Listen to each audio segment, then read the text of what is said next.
Welcome to Off the Rails, brought to you by the Model Railway YouTube community group, MRYCG, connecting the Model Railway community together.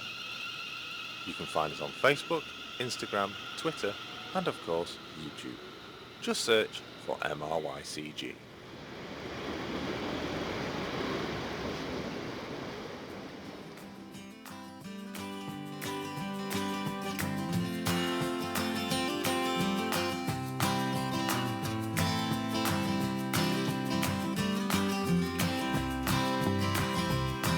Hello and welcome to this month's edition of Off the Rails with MRYCG. We're into episode 6 now. Whoa. Get back in your attic. Hey, what? It's my turn. This is episode 6. Get back up there, roles reversed. Oh. Get out. Come on, let's start this from the top.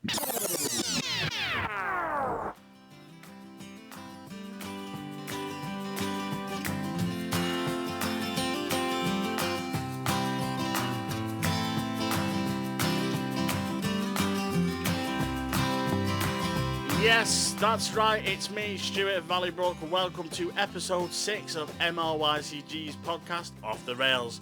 I've thrown him back upstairs in the attic because it's my turn to take over for this month's October podcast.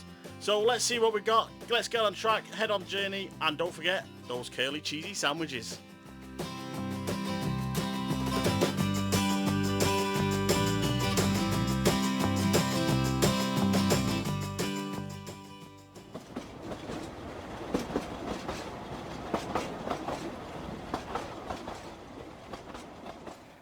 Hello everybody, welcome to Off the Rails.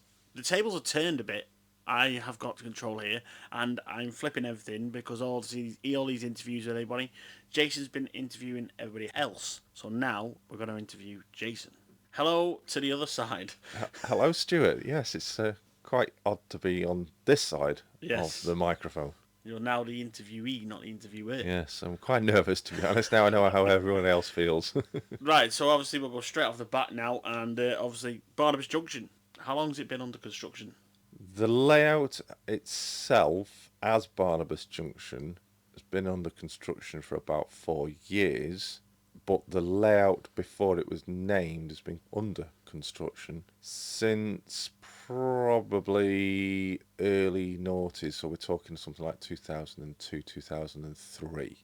It was just pretty much a bit of track thrown down on a bit of board, and it developed from there. And then when I got involved with watching likes of Everard, Dean Park and all the big names on YouTube, that's when I went into doing a proper layout, as I would say it. It's not necessarily a proper layout, but a model railway. Before it was a train set. Yes. So it went into a model railway, and I decided to really go to town on it, and that's what it developed as it is, as seen on my channel today. So going from this nameless train set to this model railway, not many people know, but how did the name Barnabas Junction come along? Well, it took me a while to work out a particular name. I had a lot of names. Now, many of you might know, I live in Crewe. It's the big railway industry town in the northwest of England. I wanted to simulate that railway history into my model railway. It's loosely based on Crewe railway station itself, with the brick arches and stuff like that, but at the same time it takes my own imagination into just creating stuff. So there's little bits in with the layout that are replications of the town of Crewe. Now I live in the district where Bombardier is, the big railway, well, Crewe Works as it was known back in the early days, the big industry here in Crewe. And that is actually situated in what particular district within Crewe, known as the St Barnabas district. And the name just literally, it grew from that. I was going to call it St Barnabas Junction, but I thought I'd simplified it, so it became Barnabas Junction. And that's where the name comes from. So, did this build from your first train set? What was your first train set? My very first train set for here was the Flying Scotsman set. The dear wife bought that as a present. I think it was a Christmas present off her. And it developed on from there. She always knew I was into model railways, but I'd been into model railways since I was a tiny tot. my grandfather, he had a layout. It was the family layout on a I think it was a 6x4, no, an 8x4 foot board. One of them's when you finished with it, you stick it up against in the garage or something up against the wall. I'd always been massively interested in model railways and the railways in themselves. So I'd always wanted to do something myself. And the dear wife, she spurred me on to do that. So it was the Flying Scotsman set with the 3 teak coaches. Going on that, what do you love doing most about the layout build? I like doing lots of different things. My skill sets are limited. My skills are only as I learning watching YouTube channels of other modelers. But I had a very minor skill set, primarily myself. I trained in electronics, so getting involved into the electronics, anyone that says that DCC is 2 wires, they need a slap, because it certainly isn't. But I enjoy the electronics of it. I enjoy the track laying. I really enjoy ballasting. Scenics, I absolutely adore doing that. I can sit there for hours just on a little area, just putting little bushes in and just trying to make it that little bit of realism. But yeah, scenery is probably the top of my list. What is the favourite part of the layout so far? I would say my favourite part at the moment is the High Street. After Jeff Reedman of Jumble Lane did my new back scene for that, I've got my TMD as well.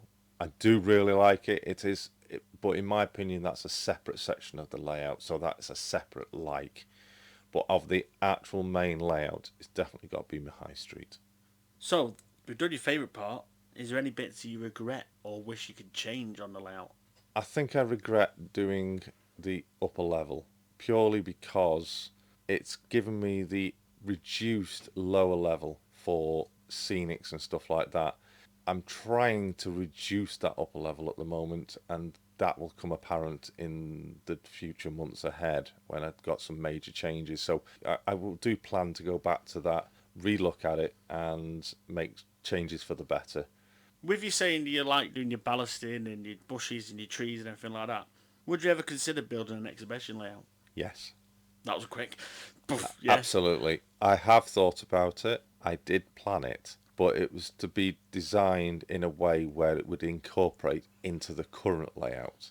Now, I am in a loft, so I am restricted on sizeability of a layout that can be taken out and put back in as and when. So I wanted it to create the TMD, and that was to be my exhibition layout. It's quite a common thing. A lot of people do TMDs, and they are fantastic. I think it's a very practical exhibition layout for people to use. You can get so much movement and stuff and activity taking place in such a small space. Thanks to the kind generosity of Chris Bauer of Westhill Wagonworks, after doing the running of his layout at the Manchester show in December 2019, where I guest controlled it with Jeff of Jumble Lane. He decided he didn't want that exhibition extension, and he was actually going to get rid of it. And I was like, you can't get rid of that. There's too much pride in that section. And he says, well, I'm going to be putting a sledgehammer through it to get rid of it. If you want it, it's yours, come and get it. And I was like, straight down there, like a lightning bolt. You know where you're putting a sledgehammer through that, Mr. Bauer. And very kindly, he donated it to me. Fortunately, without me checking, it did fit through the loft hatch. So I have theoretically got an exhibition layout, a TMD, and it is fitted to a way where it can be taken out from the main layout. So I had the plan for the future, but it kind of came rushing to me to the now. Yes. So I've got the exhibition layout, but yeah, I can exhibit that if I wish to. So with the exhibition layout and obviously the main layout, there's got to be some kind of favourite. Well, those of you that know me well, then you know that I'm a massive fan of Direct Rail Services, DRS, also River Trains Wales and Virgin Trains. So come away from the layout and from the modelling and into the hobby of this. Mm-hmm. What is your proudest moment of achievement within the hobby? Proudest moment of the hobby is people enjoying what I do. My YouTube channel is primarily, it's just a vlog of my model making history, and to me, it's a big achievement that people enjoy seeing what my layout progresses. Away from my main layout is just enjoying the community. I thoroughly enjoy meeting new faces, meeting up with people with same ideas, and just generally having a conversation with them. I feel very proud that people will come up to me and say, "Hi, I follow you on YouTube. I like what you do, and you've inspired me to do something as well." I'm like, that's an achievement in itself. Me doing just my basic home model railway is inspired somebody else to do something themselves in the modelling scene or get involved in the community. There's no bigger achievement than that, I don't think. And like you say, with that point where people are coming up to you saying, "Oh, I've been seeing your videos, been seeing your vlogs," then how do you find the online social media and forums with the information, basically? Very good, because back in the day when I was a child, finding model railway information on how to do something was next to zero. You had to be either a member of a model club or you had to have a subscription to a magazine or stuff like that, and you basically just read paper media. This day and age, that's completely changed. Everything's gone digital. If you want to know something about what you're trying to do in your model making, whether it be scene, painting, producing a product, let's say 3D printing, stuff like that, or even down to the electronics or fault finding, you can find a plethora of that information at the click of a button these days.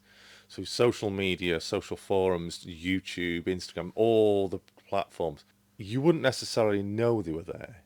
But if you start looking for that stuff that you need to help you with your model making and stuff like that, there is so much out there. And most of it is absolutely incredible. Model railways, people think it's a hobby. Yes, it is a hobby. But it's not just a hobby of enjoying playing with the trains, doing stuff like that. You learn a lot of life skills as well from it. Like I say, electronics, painting, learning about how things work, how you can develop stuff. Those are life skills that the younger generation in the hobby on social media are picking up, and it's essential that that younger generation takes it with interest and develops it on. Yeah, and that's walking into the next question. Obviously, with all this new way of social media, learning video wise, and like I say, back in the day when you did magazine subscriptions and things like that, bringing this new point of social media, what are your thoughts about bringing the younger generation into this hobby? It's absolutely essential. The generations are shifting. I think we're at a point now with the hobby model railways where there is beginning to get a generation shift. When I started with my model railway I've got now, there was seen to be a diversity of the hobby towards much of the older generation. It's kind of a niche where you were an elderly gentleman, elderly woman, or anything like that that's involved in the hobby. But it seems to be shifting where it's shifting, I would say, with the railways, because the railways in the UK at the moment and around the world as well, there is a massive change from your older stock, like your HSTs, obviously they're sadly moving on to pastures new now, to your 800s. And you obviously had your Eurostar in there in between, and you've got your new diesels. The younger generation are seeing these out and about in the real world, and they're amazed by them because they're all in brilliant colours and fancy designs, and things like that interest children. Colours, bright things like that, and that's now gone into the model form, and they're thinking, "Oh, I want them one in the model form." So yes, it's kind of still toy trains to the younger generation, but as they grow and develop in the hobby, it goes from toy trains into a model railway again. So bringing the younger generation into it is essential now, because the hobby will fade away if they're not shown what the interest is in the hobby. Like I say, it's the generation is shifting. There is a lot more younger coming into this generation. You've only got to go to exhibitions these days, especially on the back of the TV shows like the Great Model Railway Challenge. There's a lot more younger generation involved now than there has ever been. What I'm going to finish off here now on this interview is basically everybody knows of the modeller's block. Everyone gets the modeller's block. So I'm going to ask a little swear ball to you now. What's the best advice to try and get out of modeller's block? Step back, take a break, go do something else, sit away from it a couple of weeks, go and enjoy some time with your family, speak with friends, and just chat and socialise. The best remedy for modeller's block. And you come back fresh and ready to roll and get on with it again. Attacking it as a new perspective. Yeah. That's the way to do it. So with the modeller's block, that a lot of people can talk within the social media. And as we know, you are the founder of MRYCG. So, another question, how did MRYCG come about? Yeah, how did it come about? Well, I did a short series, YouTube Tuesday, on my channel. And it was my way of trying to give something back to the modelers out there that had given me so much advice and support in learning stuff. And I just wanted to see if I could give something back to the community as a thank you. So I did the YouTube Tuesday on my channel. It ran for 7 episodes way back in 2018. That was quite some time ago now. And it exploded into a massive thing, and it kind of took me by surprise how popular it was going to be. It was just basically talking about other channels, the smaller channels, helping out anyone wanted any advice, where to get their advice from, who to speak to, that sort of thing. It became a bit overwhelming. Now, as many of you may know, I'm not sure, me and Stuart, we have a background, including the wife and a few other friends outside community. We very involved in community radio, so we were very community orientated, getting involved with people. Speaking in front of thousands in a crowd was like riding a bike. It was that easy. It was like ballasting. Yeah, we enjoyed it. So I ended up taking a step back from that YouTube Tuesday because it became a bit too much, too quick.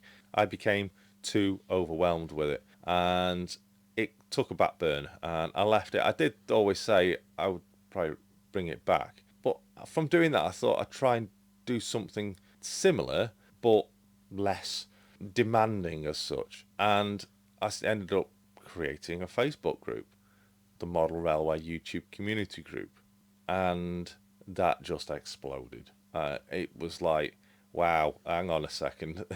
It went way beyond what the YouTube Tuesday did. And yes, at times it gets to you.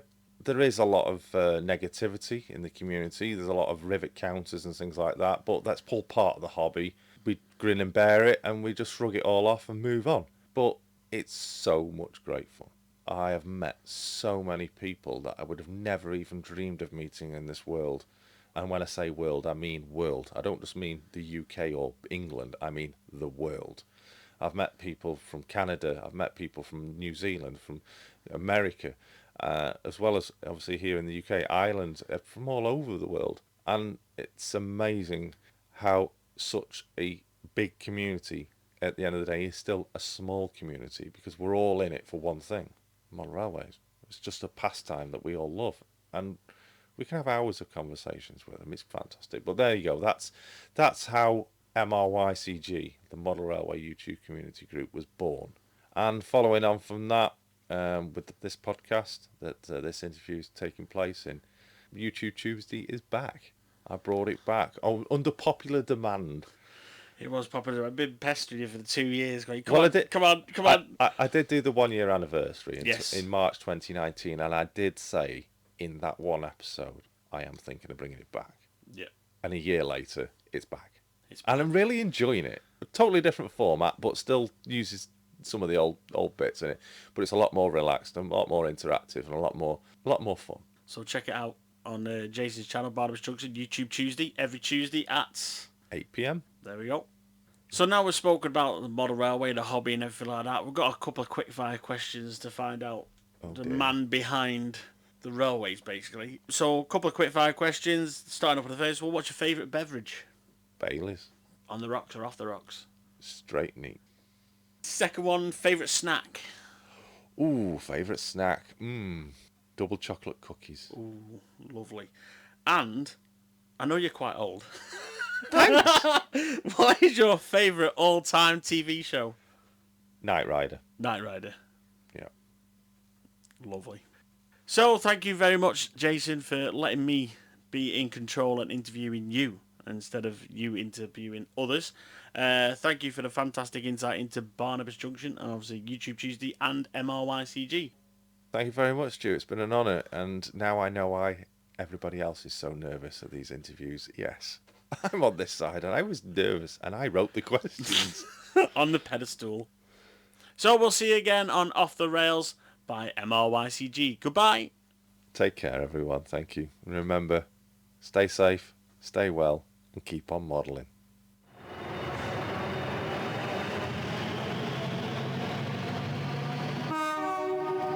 Hi, this is Jason from Barnabas Junction. You are listening to Off the Rails with MRYCG.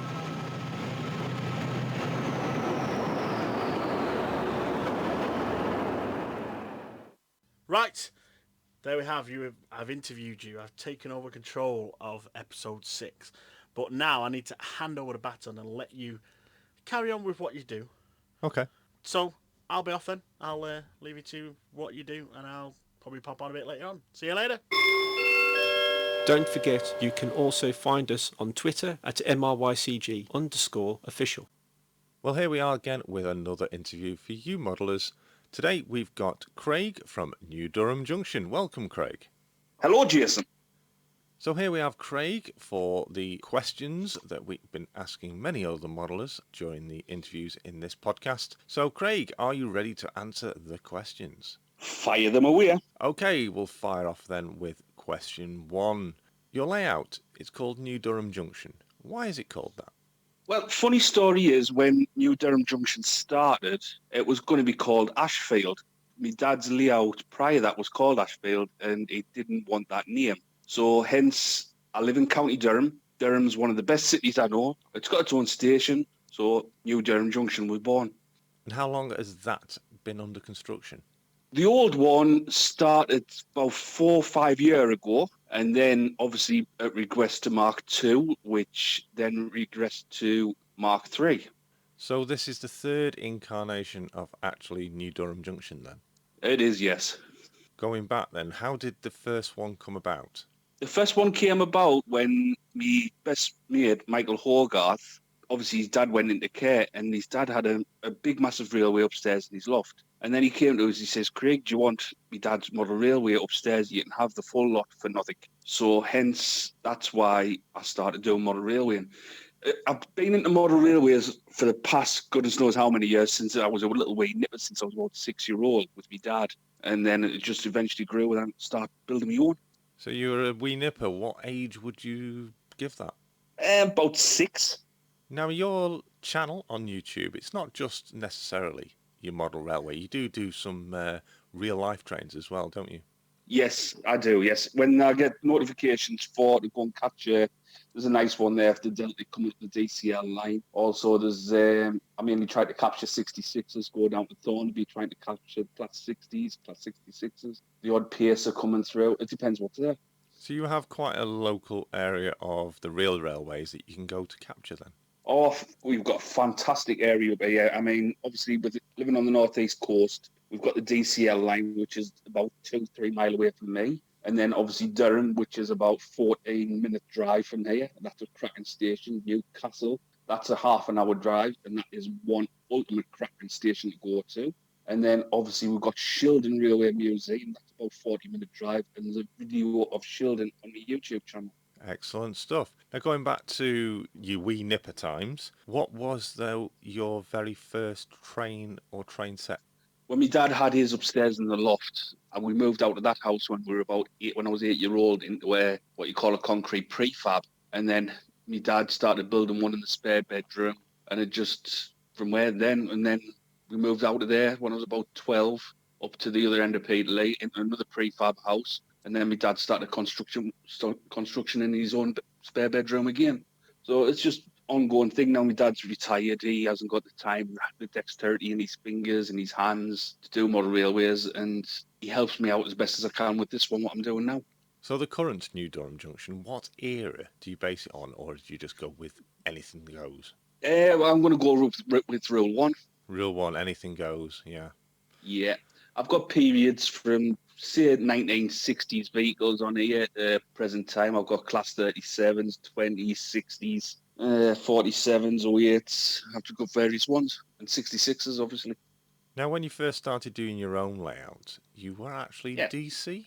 I was DC. I was the good old DC, basically 2 wires on the track, and that was it. It was underway. Yeah, that's something that many say with DCC. It's only Yeah, 2 2 wires. wires. Yeah, right. But no, absolutely not. It is far from it. So with your current build of New Durham Junction, what has been your actual favourite part of building that so far? The most favourite part of building New Durham Junction was when Chris Bauer and James Cullen came up to give me a hand to start building my baseboards. That's when Mark III was born. And what a fantastic day that was, having them two up here and just really going great guns to get me baseboards down, my baseboards built. Do you have any part of the layout you're building so far that you've regret doing, but you plan to go back to and maybe look at it again in the future? None. Absolutely, seriously none. Everywhere where I look on the layout, it's unreal. So everything's going really well with the current build, but what do you actually love doing the most in a layout build?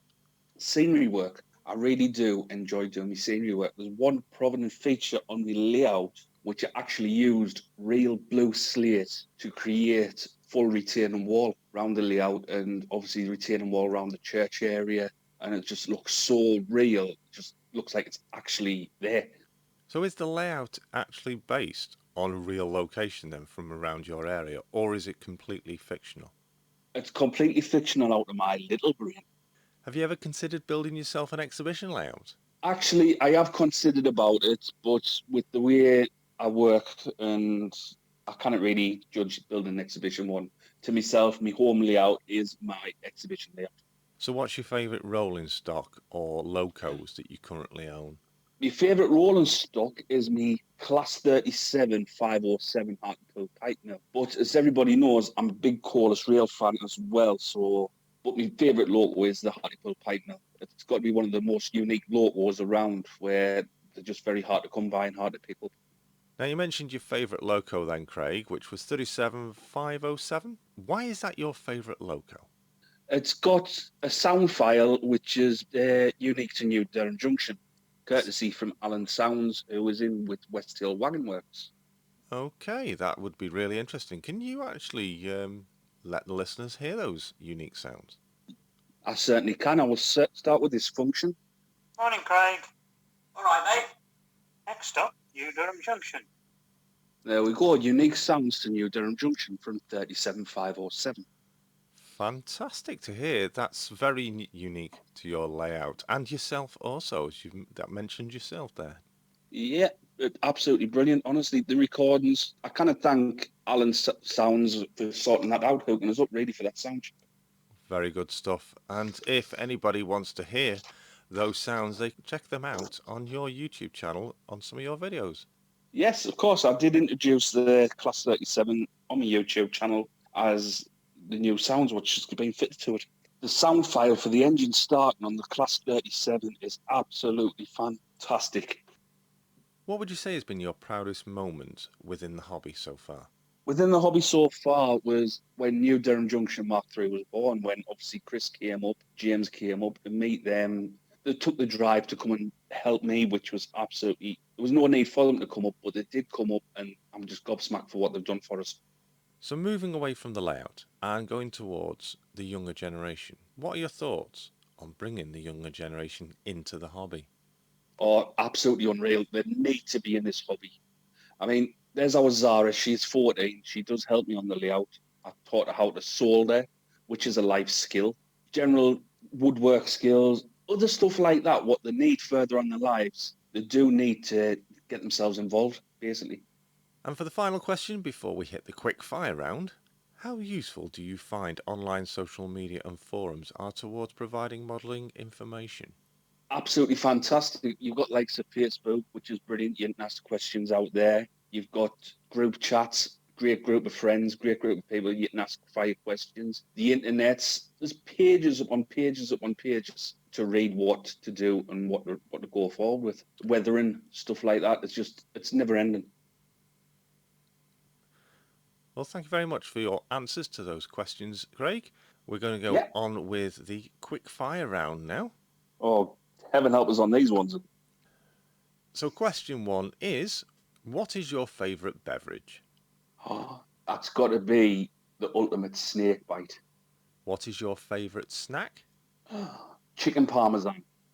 And final question, what is your favourite all-time TV show? There's only ever one, and that's a Dukes of Hazzard. Thank you very much for those answers to the quick-fire questions. Before we say goodbye to you, Craig, tell us, where can we find you? You can find us in a lovely place called Pete Lee, or you can find us in YouTube and the New Durham Junction Model Railway.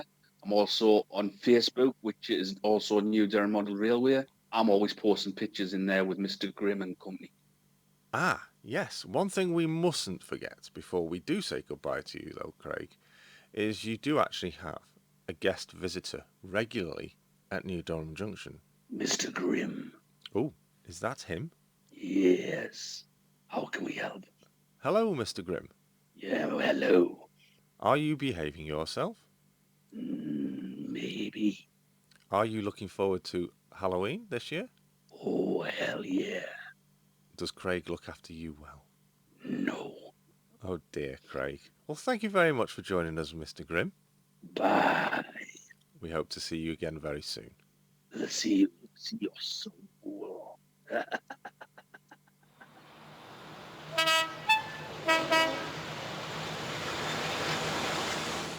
Hi, welcome to Off the Rails. This is Craig from New Durham Junction. And Mr. Grimm. Catch us later.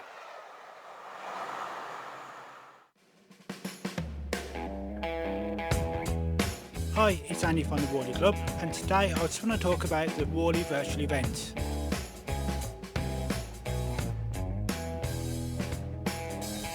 If you normally come to our Worley show at the NEC, unfortunately this year, because of the pandemic, it won't take place. But why don't you check out our feeds on the 28th and 29th of November on Facebook and on YouTube.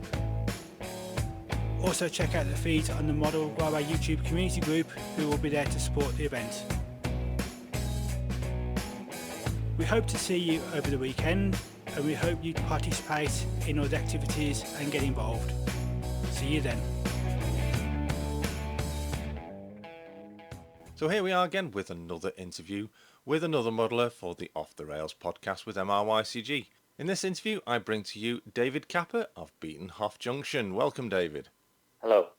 So we got David here to do the questions about the modeller, find out about his past, his present, and maybe a little bit of a sneaky peek into his modelling future. So David, are you ready to answer the elusive questions? Yes.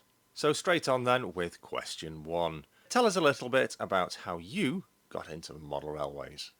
Well, I suppose it started, as it all does for us, at a young age.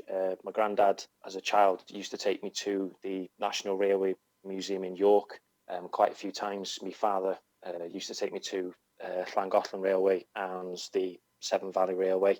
So I suppose the love of real steam trains evolved from that. And then I think for one birthday many, many years ago, I bought myself a small little train set. I think it was London and South West Railway on it, and then put it on the floor as you do, ran it round the bedroom, and then it went back in the box for a few years. And then I bought the Tornado train set from Hornby, and I think from buying that just kind of ignited my interest in wanting to build my own. And from watching, people on YouTube at the time, it was only a few, but watching building their layouts, I thought that I'd give it a go. So going on then from that, you went on then to take a break from the hobby, did you? Yes. It wasn't much of a break. It was from buying that Tornado train set. The plan was there to build my own layout. Just at the time, with where I was job-wise and in a rental accommodation, I couldn't build a layout. in situ and have it permanent. So it wasn't viable at the time, but I delved into other forms of modelling with plastic kits and whatnot. And then obviously where I'm living now is when I asked the other half if I could have the back bedroom, and then built the first Mark 1 of the layout, which didn't have a name when it started. And then I'm on Mark 2 now. So You mentioned there of Mark 1. What size was that initially?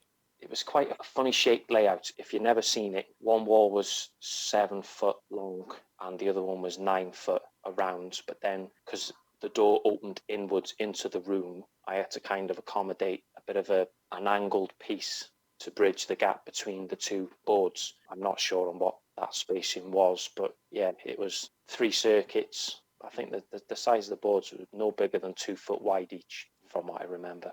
So you moved from Mark 1, which was in the back bedroom of your property, and you've since moved, haven't you? And tell us where you've moved to now with Mark 2 of the layout. At the time of Mark 1 being in the back bedroom, I did plan to put it into the loft, but at the time, with the amount of stuff that was in there and work needed to be done, couldn't do it. But I took the leap about 18 months ago, boarded, got the flooring done in the loft, a new loft hatch, and then got my father-in-law to help me out and do the plasterboard of the ceiling on one side.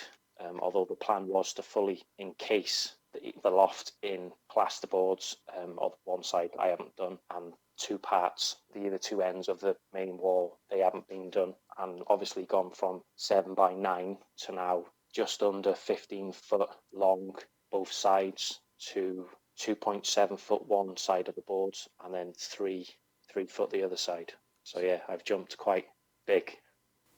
Yeah, it's quite a big increase from what you initially had to what you have now. Obviously, with that, then your plans also become a lot bigger. Your ideas become a lot bigger. Have you come across any problems so far? Yes. When putting the layout together, we had problems from the word go. Fortunately, the flooring isn't level all the way through, so the variant height differences at the time, it's got a few pieces of wood that are notched underneath just bodily to keep it level, as we didn't realise that the floor wasn't level until we put it all up. But yeah, recently I've come across derailing of trains and dead spots on the layout, which has only happened since June, which has come to its miserly kind of decommissioning of the layout as it stands. Now, you moved from a bedroom up to a loft. Which would you say you do actually prefer, the bedroom or the loft? With the weather we've had recently, the bedroom. Since doing out the loft, I think I went there last week, and within a matter of minutes of me even just boxing some certain stuff, I would be breaking out in a sweat. Utilising your house for whichever way you want to put your model railway, I think the loft, if you can, air it, or if you've got an advantage of a Velux window to, change the climate in there. If it's too hot, you can open the window. Not kind of wish I'd have stayed in the back bedroom, but I just wish that the loft could be, I'd have made it a bit more easier for it to be a lot less cooler, if you know what I mean. So not in extreme heat. A lot less hotter, you mean? Yeah, I think the hottest it's been up in there is nearly 40 degrees. So I've only had to put my head through the loft hatch, realised I'm starting to sweat, and I'm like, no, I'm going out of here. It's good then that you've moved up to the loft. Obviously, as you said, with the current climate at the moment, with the weather here in the UK, it's been considerably hot, and those that do have the fortunateness to have a loft layout, it does have its disadvantages due to the heat.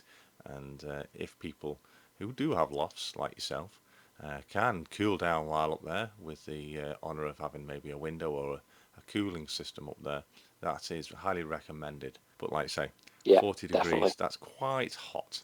Yeah. So you've got the layout currently in the loft. You said you've had a few issues with it and you're currently making some changes, but what would you say primarily is the main part of the layout focused on? What era is it focused on? As it stands now, modern image. That's changed within the last 8 to 9 months, but it's primarily now modern image. Now you say it's changed. In what way has it changed? Well, originally, when I had the Mark 1, it was set between 1947 and 1957, but primarily based on steam and, early diesel multiple units and early diesels coming into play. What would you say has been so far the favourite part of building a layout? To be honest, as much as Mark 2's given me a headache, I'd probably say the track laying. And you mentioned also, again, we'll go back to you've had some issues. A question here to ask, is there any part of the layout as it stands at the moment you actually regret doing and plan to go back to? So obviously you've got some issues now that you regret and you're going back and to sort it all out. Is that right? Yes, well, to say to go back to rectify it, I've actually ripped up the whole track work. Yeah, it's a bit out of the blue, I suppose, but at the time of when it started derailing, I'd go up there, run a train for a few minutes and then turn around, trains come off or, it stopped dead, and trying to video a running session, it'd get to the stage of where I'd have to video one train coming through the station and then stop it and then push the train around and then start recording it. So yeah, I suppose it'd be like how Everard Junction said about his Mark 1 layout, where, a running session might only be 25 minutes long on YouTube, where in actual fact it took, several days and hours to put together. Yeah, well, it's when it becomes more of a task than an enjoying hobby. Yeah, so that's when I took the decision to rip the track work up entirely and look at rebuilding it as Mark 3. Now, the layout that you're obviously planning on, is that actually based on a real location or is it purely fictional? A bit of both, I'd say, just for the fact of where, obviously I'm working in Manchester at the minute on some new high-rise apartments, and we've got from Manchester Piccadilly 2 lines that go past us with the tram network. So it's more or less based between Manchester and York, but in a fictitious place, I suppose, with a bit of both. So that's the whole point of one side of the layout being mainline station and modern buildings and all the rest of it, and then the other side being the more country theme. You mentioned that the layout is now focusing on modern image. Of those stock that you've got then, what would you say is your favourite loco and your favourite rolling stock you've got? My favourite loco is going to have to be the Class 68 Trans-Pennine Express. I probably have to say Pendolinos until I get the Mark 5s for the Class 68. So far within the hobby, what would you say has been your proudest moment or achievement so far? Probably getting the trains up and running on Mark II and being able to run them for the first time, I think. So moving along with the hobby, you've been in the hobby for several years now and you started very young yourself. What are your thoughts on actually bringing the current younger generation into the hobby? It's a good thing. My nephew, his other granddad, they came to me and asked about, he had an old bit of track work and whatnot. He did slightly get into it, but I don't think his granddad had as much enthusiasm, I'd say, about getting him into it. He built him a layout, but he's not since used it. But I think if you try and look at it more as not as a train set to start with, but actually, that you could you can base it on a real life location. You know, you could model the real world in a model form. I think if they look at it more as that than just instead of the term of it's a model train set, I think it's a good idea. It's just a shame that there's not much coming through in regards to the younger generation. So moving on now with the final question before we hit the quick fire round for you, David, and that is how useful do you find online social media and forums are towards providing modelling information? Really good, to be fair. I think certain ideas, scenes, other people's interpretations of how they've maybe done a farm scene or a row of terraced houses in a city, and then looking at it and going, well, actually, I could take a part of that, pick parts off other people's layouts and put them into your own layout, I suppose. Not like copying, but you know what I mean. I think it's quite useful. So it's now time for Dave to answer the elusive quickfire questions. 3 questions to answer, and we just require 1-word answers. So straight away, let's get on with question 1, Dave. Yep. Question 1 is, what is your favourite beverage? Pepsi Max. Question 2, what is your favourite snack? Bourbons. And the final question, question 3, what is your favourite all-time TV show? Stranger Things. Thank you very much, Dave, for answering those quick-fire questions, along with the main questions as well. I hope you've all enjoyed listening to this interview with myself and David Capper of Beeton Hough Junction. But before you do go, Dave, please tell us where we can find Beeton Hough Junction. Over on YouTube, Beeton Hough Junction, and then also my Facebook page, also as Beeton Hough Junction. So thank you very much there, Dave. Thank you for taking your time. And until next time, until the next interview, stay safe, stay well, and remember, keep on modelling. Bye for now. Bye for now. Welcome to this month's MRYCG news briefing for October 2020. Model train enthusiasts in Corby have rolled out the red carpet to welcome an actual full-size train. The unit was taken to the Corby and District Railway Society's headquarters by low loader watched by local residents. Once in place, the 1986 144 Pacer will provide a stationary, multifunctional meeting room, canteen and a party venue for members, guests and visitors. The Society Chairman, Craig Tyler, said the club purchased it for £125, but it cost them £4,500 to transport it. The 51-foot train will stand on a 60-foot length of track next to the existing clubhouse. Apedale Valley Light Railway have welcomed a new locomotive to their collection. The locomotive in question is the 48DL Rushden number 224337 of 1944. The loco was first delivered to the London and North Eastern Railway and worked on a 3-foot gauge railway at their Lowestoft sleeper depot. In 1964, the loco essentially disappeared to be rediscovered in a concrete works yard in Ramsey during 1989. The loco was purchased from the yard for a private collection and was then acquired by the late Andrew Wilson, who kept it in his garage but has since sadly passed away. He bequeathed the loco to the Moseley Railway Trust and it has now been moved to Apedale. This is the first of ex-British Railways loco at Apedale for the first time in its existence. The loco was on public display at the Smoke Without Fire Diesel Weekend on October the 3rd and the 4th, further details of which are available at avlr.org.uk.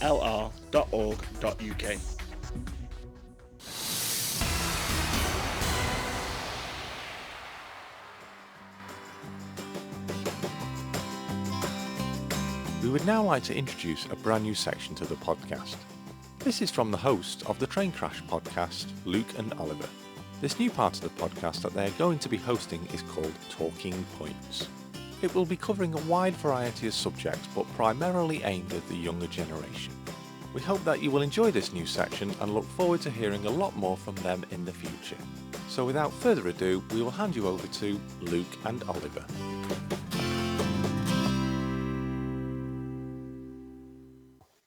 Thank you very much, Jason, for that lovely introduction. We're the boys from the Train Crash podcast. I'm Oliver. I'm Luke.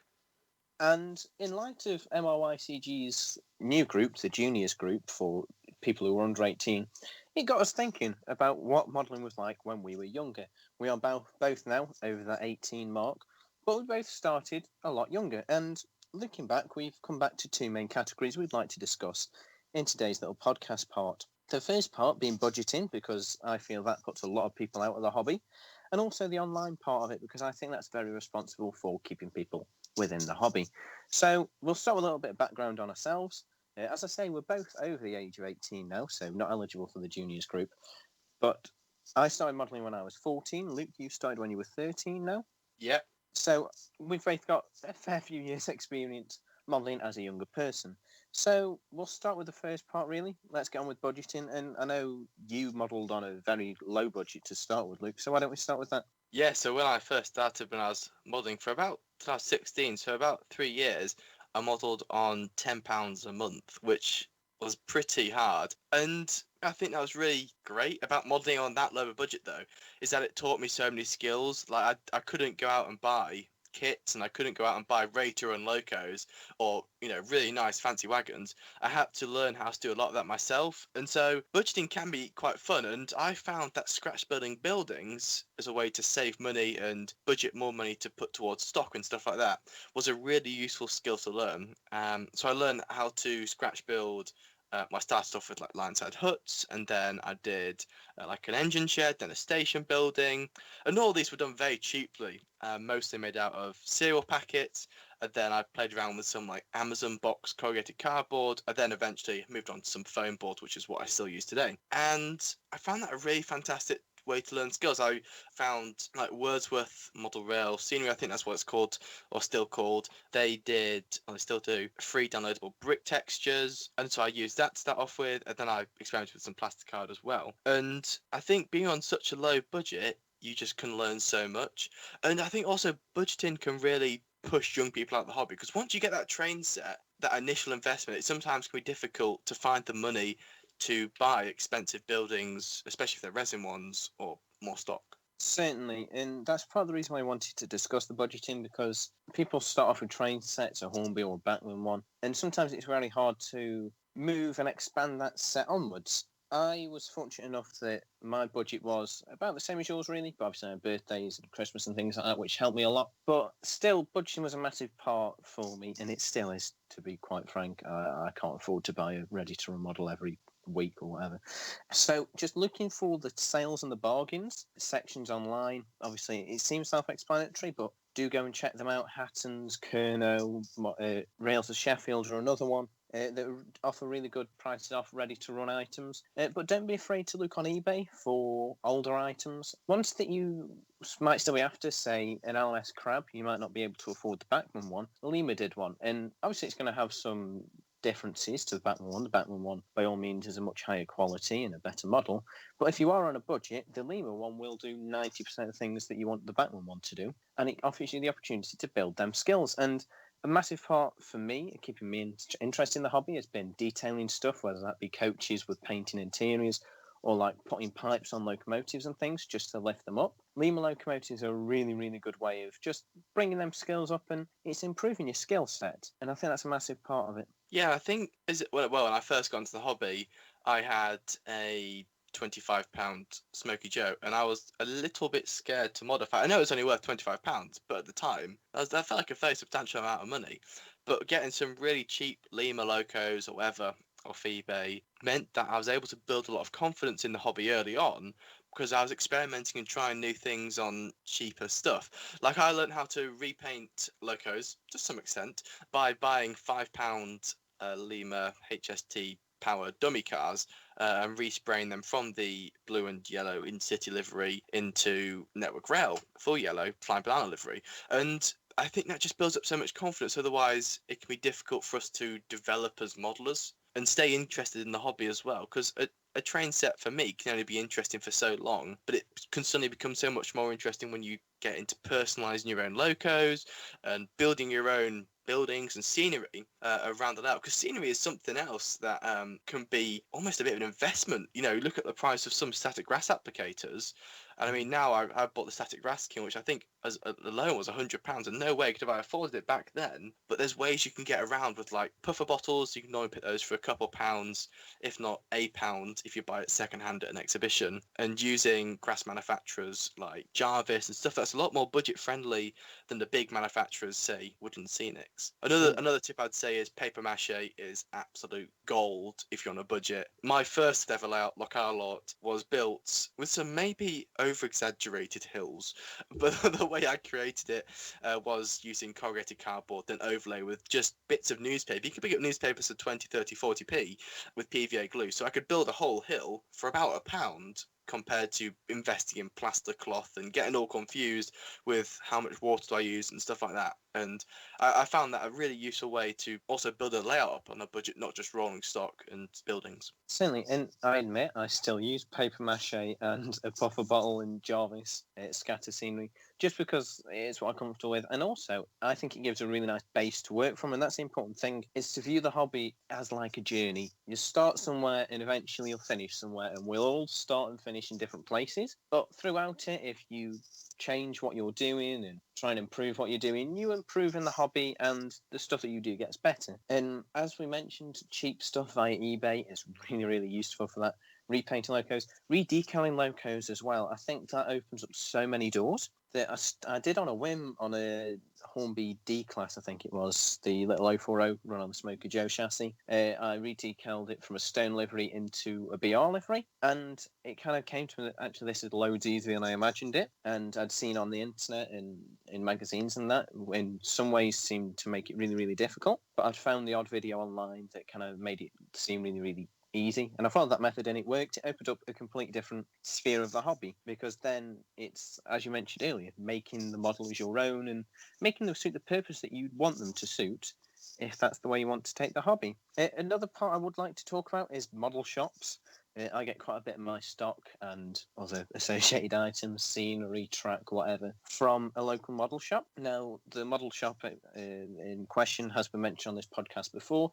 It's the Hobby Goblin in Burslem, in Stoke-on-Trent. And Steve, who runs it, is one of the nicest blokes I've ever met. And I'd say partly responsible for me being in the hobby still is, as a young person, I was very afraid of the hobby. I was very afraid of being judged as just a kid, just a train set model or whatever. And when I went into the hobby shop for the first time, I went in with my parents or whatever, my mum, my nan maybe. And as I kind of grew and I went on my own, and it just kind of meant that I had my own thing, but also building a rapport with that model shop. Not only does it give you that independence, but it also means that it becomes something a bit social for you as well, because it's very difficult to find people, especially where I am, who are interested in the hobby. So allow me to have conversations with people who, granted, were older, but were still interested in the hobby. I could still talk to them about what I'd bought, what I was going to buy, what layouts I was building, what layouts they were building, what they thought about the new ready-to-run items or whatever. And I think it's helped give me a much more rounded view on the hobby than if I'd, say, just watched online bits or whatever on them.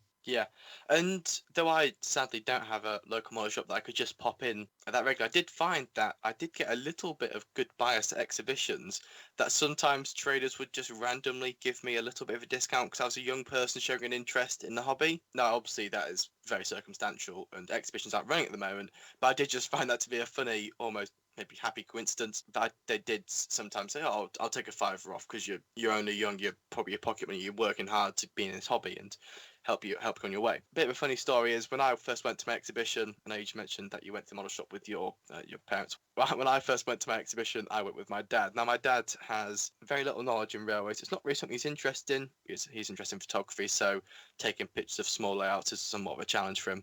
So it was funny because he was taking pictures of layouts and I was watching the trains go by, and the operators or whoever was there would just talk to my dad about trains and he'd have no idea what was going on, not realising that it was me that was interested in railways. But that's just something funny that happened at exhibitions with me. Do you want to move on to our sort of next section? Yeah, and this is kind of building on the community that I mentioned before, and that is online. And I'd say the online community around model railways on YouTube, on Instagram, on Facebook is a massive reason for me still being interested in the hobby and me still wanting to get involved. Myself and Luke have both got Instagram pages, and I personally started mine as a way of documenting what I did and recording where I was on my journey as a modeler and hopefully where I'll get to. If you have some people, I haven't got very far, but you know.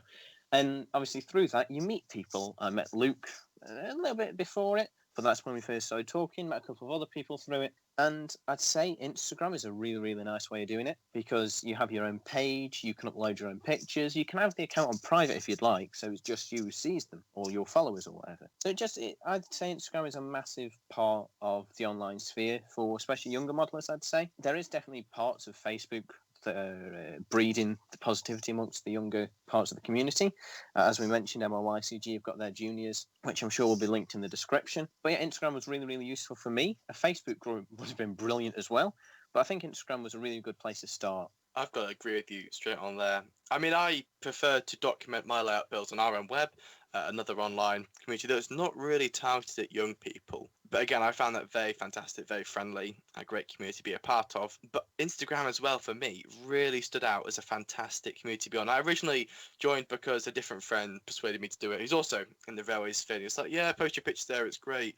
And something I have noticed is sometimes there's a little bit of toxicity in some Facebook groups, but I've never had anything like that on Instagram. And for a young person that only wants to experience the positives of the hobby, Instagram really offered that, because I don't know, but it just feels like the much younger age demographic are in there, and everyone's just in there to have fun and share what they love. And it just felt a lot more friendly for me. I mean, I've not got nothing against Facebook at all, and there really are some fantastic Facebook groups. But as a young person entering into the hobby, I'd say get yourself on the Instagram sphere. Certainly, I'd argue that I think Facebook's got a much larger user sphere, and I think the way that Instagram's set up is it's your own page, and you follow people, and it's who you follow comes up on your newsfeed. Whereas on Facebook, it's kind of whatever group you're in, and inevitably people are going to fall out with each other. It's human nature to fall out. But as you said, Instagram has been a really positive sphere to me. I've had a handful of instances, but most of it's just been people not saying things in a nice way over on Instagram. But Instagram's really, really good, and we've both been fortunate enough to meet each other through it, and I know lots of people who did meet people through Instagram.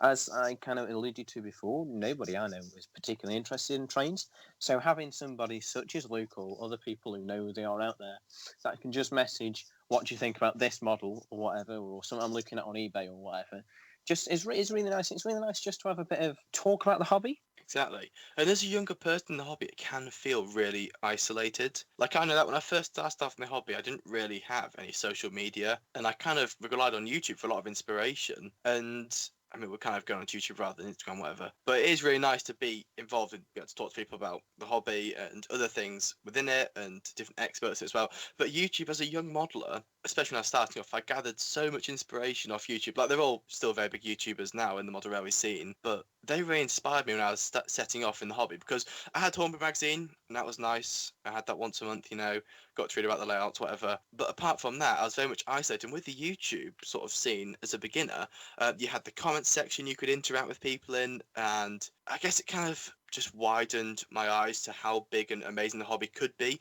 because I wasn't just reading the same amount of articles each month. It wasn't really a review section or whatever. I got a much larger opinion and kind of influence from other people with different methods and different layouts, different regions, that sort of stuff. And I think that's a really good starting point as well for a young person in the hobby to get themselves onto YouTube as well. Certainly, and following YouTubers is really nice.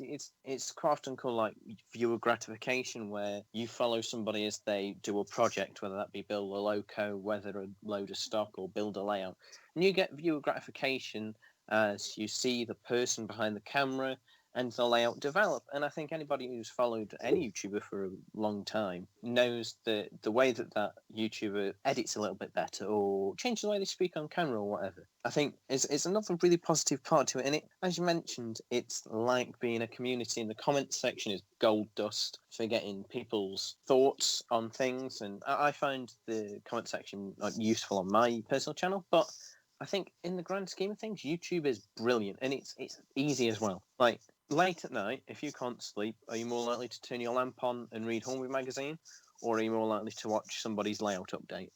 I'd probably just go to sleep anyway, but I'd say YouTube, to be fair, especially running sessions or something like that. I think, as you say, it's really interesting to watch someone else build out, because if you think about it, we all go on the same journey of building layouts, and seeing someone else's thought process or seeing someone else's layout, it also gives something for you to aspire to. I think that's something I remember is when I was 13, 14, 15, and I thought, oh, I'd love to have, I saw someone had a pair of class 20s, and I thought I'd love to have a pair of class 20s, and that's what I've aspired to and modelled to and been inspired to, and I now have a pair of class 20s on my layout. And so I think it can also help you set your own modelling milestones as well. In a way, you can think, oh, I'd love to learn to scratch build, let's watch some videos on scratch building, and it's there for you. You can learn new skills through it as well and set those modelling milestones for you, because I think learning skills in the hobby is what kind of keeps it flowing and keeps it making interesting, and to have that available all the time as well. And it's also a social media platform that young people are already familiar with. It's not like we're talking about some RM web, which is maybe far more specialist, isn't it? I mean,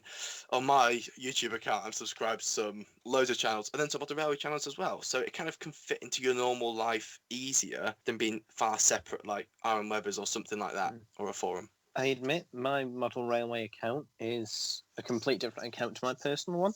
just because I like separating the two worlds out. But I find the inspiration comes a lot thicker, I think, when, say, I swap from my personal account into my model one, and all of a sudden I've just hit with these videos, the review of this, how I built this, how to do this. And the how-tos and how I build videos are some of the best for keeping people in the hobby, I think. And keeping it interesting. As you mentioned, learning new skills and developing skills is a great way to keep in the hobby, but people need to learn skills initially, and it's very hard to do that, especially if it's, say, something like applying decals, which might be in Hornby Magazine 3, but you won't find a Hornby Magazine 3. However, there'll be a YouTube video on it uploaded 5 years ago that'll give you all the information that you need. And it's very rare to find a technique that you want to try and there not to be at least one YouTube video on it. Yeah, and the thing is that it's visual as well as just reading something. Because I think sometimes someone can say, yes, mix the paint, so it's this shade, and then paint it over this bit, and this bit, this bit. But actually watching someone go through the exact same process is just so much easier and makes it better and more comprehensive to understand, I think, as well. So when it comes to those skills, it's much easier to develop. Any kind of final points we want to bring forward? Yeah, I'd just like to address something. It's been mentioned a couple of times when we've chatted before and things like that. Dealing with hate online, just on the off chance that people do get it, and that is, I know it sounds stupid, but don't let people get you down. 90% of the people who are leaving nasty comments are just not very nice people and not really worth your time. Yeah, I mean, I can only agree with that, and that's why we promote the MRYCG Junior group as well, because it's just full of positivity, and if you're a young person, get yourself in that group. So that is kind of it for our section, guys. I hope you've enjoyed it. I hope you liked something a bit different, and hopefully we will see you in the next one. Over back to the MRYCG podcast team. Are you a model railway fan looking for ideas for your layout? Maybe you are a person who likes the social side of the hobby and making new friends. If this sounds like a great idea, then why not check out the MRYCG live stream schedule, where we have a growing community of friendly people who enjoy showcasing their skills, chatting to fellow modellers, but most of all, sharing their tips and tricks to people from all around the world. There are many people in this list who have an assorted range of skills, specialising in many different aspects of modelling, and thoroughly enjoy meeting new people in hope to help you progress with your projects and layouts. Check out the MRYCG livestream schedule now and be part of a fun and friendly community. Find us at mrycg.com/livestream schedule.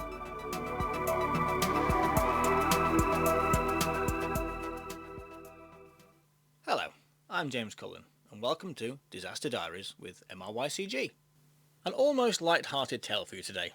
A story about an incident many railway modellers will have experienced but never realised it did actually happen in real life. Let's go back to April the 15th, 1923, to Curry Rivel Junction, a section of railway between Frome and Taunton, where the branch line to Yeovil joins the main line on the down side heading towards Taunton. The up main has a refuge siding, a passing loop, which leads onto a crossover allowing traffic to cross onto the down main. Another refuge siding is sited alongside the twin track branch on the down side that connects over to the up line. Are you keeping up with this? Right. At 14:45, a special goods train departed Swindon heading to Plymouth. It was carrying traffic the regular train had left behind earlier due to the locomotive being overloaded. The special was formed of 32 loaded coal wagons and 20 trucks of general merchandise. The total weight was 712 tons, including the 20-ton brake van. Another unusual feature of this special train was the locomotive chosen to pull it. Star Class 460, number 4048 Princess Victoria. Averaging just 12 miles an hour, the special gently made its way through the picturesque countryside, and the crew must have enjoyed their clear blue skies and the warm spring weather. At 17:30, they arrived at Frome North Box, where they were backed onto a siding to collect another 16 loaded coal wagons. The siding points were closed against them, and the crew had to sit and wait for a clear path westwards. Her driver, George Steer, and his mate, Fireman Purdy, must have been happy the weather was good, as after 50 minutes George sent his mate up to the box to arrange for them to be relieved at Taunton. This was necessary because they looked to be running out of time, so when they got to Taunton their 8-hour shift would be up. When Purdy returned, he said they'd been given a priority run and relief was waiting at Taunton. As they crawled out of the siding, 4048 was hauling nearly 900 tons behind the tender on 68 wagons, mostly rolling on ancient grease-lubricated axle boxes. Purdy was going to work very hard to get them home on time. The line ahead was a 7-mile climb at 1 in 116. Once they were beyond the summit, they had a few miles of rolling downhill at around 1 in 50. The journey to Curry Rivel took almost an hour. The average speed for this little trip was 30 miles an hour, so they were certainly keen to get back in time. Remember, this is 900 tonnes on an unbraked train. At Curry Rivel, they met the down distance signal against them. I bet George wasn't happy. The signal box at Curry Rivel was manned by Fred Adams. He'd been told to stand the special to one side to allow the Swindon regular train to pass. He didn't know about what had been arranged before. He had no idea there were relief men waiting at Taunton, and he didn't care how fast George and Purdy had got to him. They were going to wait. As the special freight rolled past the box, Fred called out, "Back on the branch!" The problem Fred Adams now had was the special was clearly far too long to be put into either of his refuge sidings, and obviously could not be stood on the down branch as another train was expected soon. With few options available to him, Fred put the special on the up branch, safely out of the way for now. The long procession of wagons was delicately snaked around the reverse curves of the junction until the loco was sitting safely next to the signal box. Signalman Adams gave the train out of section at 18:55. No sooner had his bells stopped ringing, his ears started. Fred was faced with a rather angry George Steer, wanting to know why his train had been sidetracked. Frank called control. He was told of everything that had been arranged earlier, but no one said whether he should let the special go before the Taunton to Castlecarry auto train. The auto train was formed of only a small tank engine and one coach for the few locals who used it each day. They would call him back once inquiries had been made. This is where things got interesting. At 20:06, Adams gave the road to the Swindon goods coming in from Long Sutton and Pitney. At 20:07, Athelney Box asked for the road to send him the auto train. He refused it, planning instead to let the special goods leave first, but it couldn't depart the branch line if he'd given the all clear to the passenger train approaching on the up main. At 20:10, Athelney again offered the auto train, and as control still hadn't called him back about the special goods, sitting beside his box, Frank gave the line clear. What he didn't do was lower his signals. As the bells in his box again ceased ringing, control called him with the instructions that the Swindon goods train was to go before the special. Now Frank saw his chance to help out George and Purdy, who were still sat waiting just outside his box. Frank hurriedly pulled his levers and set the road from the branch to the up main. He asked for the line clear from Athelney and lowered his down starter signal. Leaning out the window, Frank called out to George, "Right away!" George called back, "Is it all right?"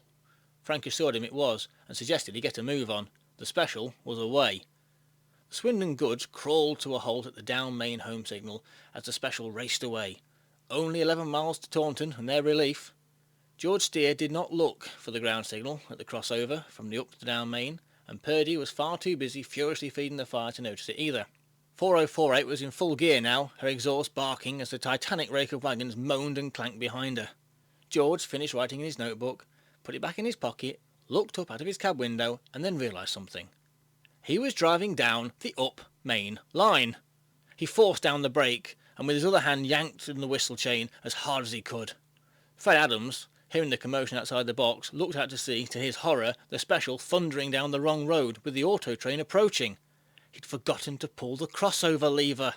The auto train was hauled by a demure little 042 tank engine number 215. A quaint little machine, which was in no way a match for the comparatively Goliath Star class bearing down upon it. The crew of 215 managed to shut off steam, bring the loco to a stand, and get her into reverse, but before they could try and retreat, Princess Victoria and her nearly 900 tons of freight thumped straight into them. By this time, George had managed to wrestle his speed down to 10 miles an hour, but the little engine in a one-coach train was shoved backwards a full 200 yards. 9 passengers reported injuries, but thankfully no one was actually seriously hurt. So there you have it. One to think about next time you forget to change the points on your model railway at home. Thank you for listening to this month's edition of Disaster Diaries with MRYCG. Tune in again next month for another episode. Bye for now. Why not check us out on Instagram? Just search for MRYCG Official. Barnabas Junction's the half here, and I'm going to be taking you through this month's competition zone. The first competition that I want to mention is one that hasn't got long left to run. You've got 4 days to get your entries in. It's being run by Owens Model Railways and it is a 500 subscriber giveaway launch. Owens prize is donated by Scale Model Scenery and is a £15 voucher. To find out how you can enter this competition, please head over to YouTube and search for Owens Model Railways. 4 days left, so there's still plenty of time to get your entries in. So good luck to all those who enter Owens giveaway. The second competition I want to talk about is actually being run by Barnabas Junction. As you know, Barnabas Junction does YouTube Tuesday on a Tuesday night at 8 PM and he's recently just finished doing his Series 2, but now he's come back with Series 3 and on Episode 1 he has launched a giveaway. Now the prizes are 2 vouchers, each worth £10. One voucher is for HO00 viewers and the other voucher is for N-Scale, also 009 viewers.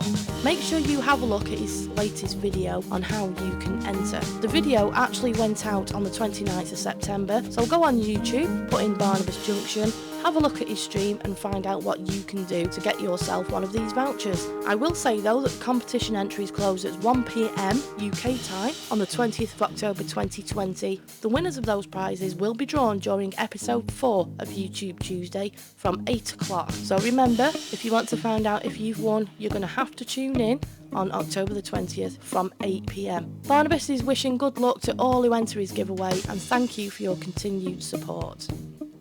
The third competition I want to speak about this month is the Worley Model Railway Club Photo Plank Competition for Young Modellers. The Worley Club announced a few weeks ago, along with MRYCG, that they are going to be doing a virtual event across the 28th and 29th of November 2020.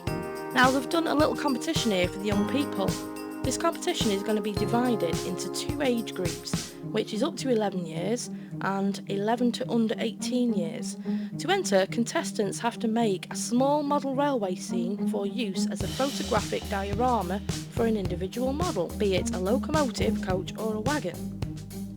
Anyone within the specified age groups is eligible to enter. All that contestants have to do is share a digital photograph of their finished scene and send it into the club by email.